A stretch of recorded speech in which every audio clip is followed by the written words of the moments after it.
So let's do some examples of just like informally showing whether a hoare triple is valid or not. So a hoare triple PSQ is valid if and only if you assume P and that the code terminates, then you can derive Q. So let's have a look at the first one. The first one states the precondition is I is strictly greater than J. The code add 1 increases I by 1 and then increases J by 1, and the postcondition asserts I is still greater than or equal to J. So if this hoare triple is valid, it should be valid for any assignment of the variables I and J. And if it's invalid, we should be able to find a counterexample, find some particular assignment of variables such that this fails. So to informally show that a hoare triple is valid, you have to show for any assignment it works. This one happens to be valid, and we'll show that.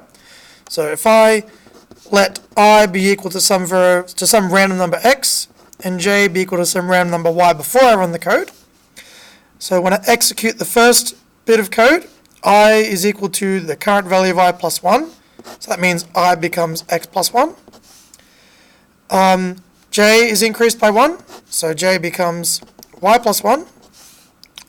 And it should be the case afterwards that I is still greater than j, assuming the precondition.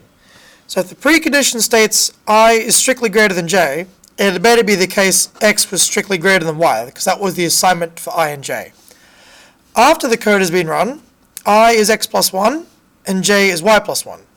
Well, since x is strictly greater than y, that means x plus 1 is strictly greater than y plus 1, which means the postcondition holds, and this is indeed a valid hoare triple. Okay? Let's have a look at the second one. The precondition states I is greater than or equal to 0, and then we add j to I, and the postcondition asserts I is still greater than or equal to 0. Well, I mean, this looks correct. If I take I and I add something to it, and if it was non-negative before, it should be non-negative afterwards. But you've got to be careful, because j could be negative here. So this is invalid, because I can give a counterexample. If we let j be equal to minus 1, I be equal to 0, before we run the code, 0 is greater than or equal to 0, so that checks out. And then after I run the code, I will take on the value of the current value of I, which is 0, plus the current value of j, which is minus 1, so then we get I is equal to minus 1, which is not greater than or equal to 0. So this is invalid. Okay?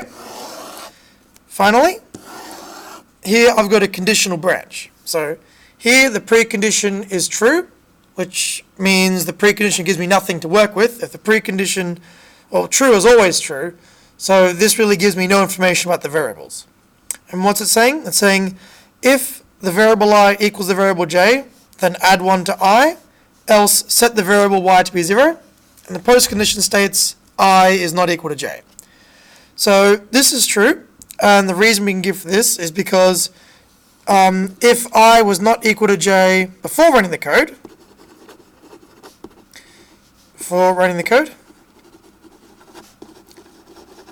then we would execute the second part, the second branch. We would set y to be equal to 0. So the values of I and j are left unchanged. And if I and j are left unchanged, well, that tells me that I is not equal to j, because I wasn't equal to j before. Similar, and the other case is, if I was equal to j before running the code, then we'd execute the first part and increase I by 1. And if I was equal to j before, and I make I 1 bigger, then that means they can't be equal afterwards, because I is increased by 1. So if I was equal to x, and j was equal to y, and x was equal to y, after the code is run, I will be equal to x plus 1, j will be equal to y, and if x is equal to y, then x plus 1 can't be equal to y. Okay? So this looks valid. Again, these are not proofs, these are just like an informal argument as to why these hoare triples are true. Next we're going to do actual formal proofs to prove that they're true.